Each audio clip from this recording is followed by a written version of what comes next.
کیونکہ انسان کے لیے پہلے گناہ کی وجہ سے ہر انسان نیک و بد کی پہچان کرنے والا بن گیا ہے۔ اب پیدا ہونے والے انسان کے پاس دونوں چیزیں ہیں، نیکی کی راہ اور بدی کی راہ۔ پیدا ہونے سے پہلے روح خدا کی قربت میں ہوتی ہے اور پیدا ہونے کے بعد زمین پر انسان میں اتار دی جاتی ہے۔ ویسے ہی جیسے پہلے آدم اور حوا کو باغ عدن سے نکال دیا گیا، پھر وہی خون پسینے کی روٹی، درد ذہ اور سب آزمائشیں، مگر مرنے کے دن روح اپنی جگہ واپس چلی جاتی ہے، جیسے بدن جو مٹی سے لیا گیا تھا مٹی میں واپس چلا جاتا ہے۔ موت کا دن اس لیے بہتر ہے کہ زمینی زندگی دکھ اور تردد کے ساتھ بھری ہوئی ہے۔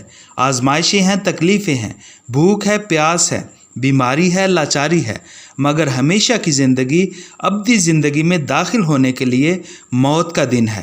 پیدائش کا دن آزمائشوں کے لیے اور موت کا دن ہمیشہ کی زندگی میں داخل ہونے کے لیے۔ زندگی خدا تعالیٰ کی نعمت خداوندی ہے، ایک خوبصورت تحفہ ہے، پر انسان نے خود اس تحفے کو بگاڑ لیا، گناہ کر کے، اور تکلیفوں میں مبتلا ہوا، ہلاکت کے دروازہ پر دستک دے دی۔ مگر خدا نے دنیا سے ایسی محبت رکھی کہ اس نے اپنا اکلوتا بیٹا بخش دیا، تاکہ جو کوئی اس پر ایمان لائے وہ ہلاک نہ ہو بلکہ ہمیشہ کی زندگی پائے۔ خدا تعالیٰ انسان سے بے پناہ پیار کرتا تھا۔ ایک موت خدا سے دوری ہے، اس کے بعد کی موت خدا کے نزدیک جانے کا سبب ہوئی، اور ایک موت ابدی موت ہے۔ خدا سے دوری والی موت پر بھی ہمیں پشیمان ہونا چاہیے اور ابدی موت پر بھی، مگر خدا کے نزدیک قربت میں جانے والی موت کے ذریعہ پر ہمیں ماتم نہیں کرنا چاہیے۔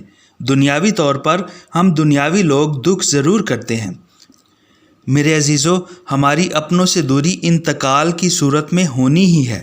انتقال کا مطلب منتقل ہونا ہے، ایک جگہ سے دوسری جگہ، اور ہمارا ایمان ہے کہ ہمارا ازلی اور ابدی باپ اور اس کے فرشتے ہمارے استقبال کے لیے ہمارے واسطے آسمان پر موجود ہیں۔ مبارک ہیں ہم جن کا استقبال خوشی سے کیا جائے گا، کیونکہ ہمارے خداوند یسوع المسیح کا وعدہ ہے کہ میں جاتا ہوں تاکہ تمہارے لیے جگہ تیار کروں۔ ہمارے خداوند یسوع المسیح زندہ آسمان پر اٹھائے گئے اور ابدالآباد زندہ رہیں گے اور اپنے برگزیدوں کا خوشی سے استقبال کریں گے۔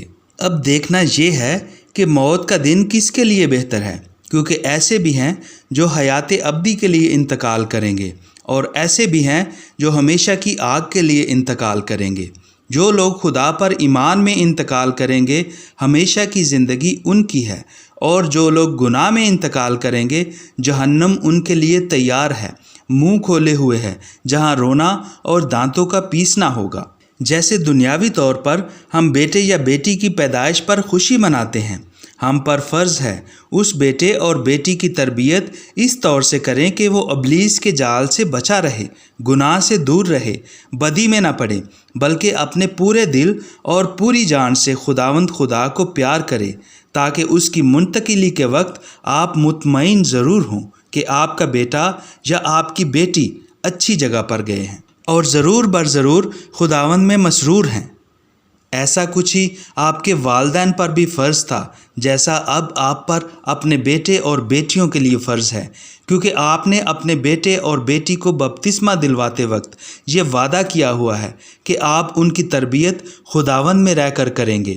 پیدائش کا دن نعمت خداوندی ہے، مگر مبارک ہے وہ بچہ جو دنیا میں آتا ہے اور اس کے والدین ایمان والے ہیں۔ اپنی اور اپنے بچوں کی تربیت کرتے رہیں، اور اولاد پر بھی فرض ہے کہ والدین آپ کی بہتری کے لیے کوشاں ہیں، ان کی تابعداری کریں، کیونکہ خدا تعالیٰ کا حکم ہے کہ تو اپنے والدین کی عزت کر، اور جو خدا کے حکموں پر عمل کرے گا اجر ضرور پائے گا، اور خدا کا اجر اب اور ہمیشہ کی زندگی میں آسائشوں سے بھرا ہوا ہے۔ امید ہے کہ آج کا کلام آپ کے لیے تسلی اور اطمینان کا باعث ہوگا۔ کیا ہی خوب ہے کہ انسان خدا کا کلام خوشی سے سنے اور اسے قبول کر کے عمل میں لائے۔ خدا باپ آپ کی زندگی کو خوبصورت بنائے۔ ہمیں بھی چاہیے کہ ہم اس کے لائق بنیں، تاکہ واجب طور پر اس کی حضوری کو محسوس کرتے ہوئے نیکی کریں۔ ویڈیو پسند آئی ہو تو لائک اور شیئر ضرور کریں تاکہ آپ کے دوست بھی اس پیغام کو سن کر برکت پا سکیں۔ آئندہ ہمارے ساتھ شامل ہونے کے لیے چینل کو سبسکرائب کر لیں اور بیل آئیکن کو بھی ٹچ کر لیں تاکہ ہماری آئندہ آنے والی ویڈیوز کا نوٹیفیکیشن آپ کو بر وقت مل سکے۔ کمنٹ باکس میں اپنی رائے کا اظہار ضرور کیجیے۔ خدا باپ آپ کو نیکی کرنے کی توفیق عطا فرمائے۔ آمین۔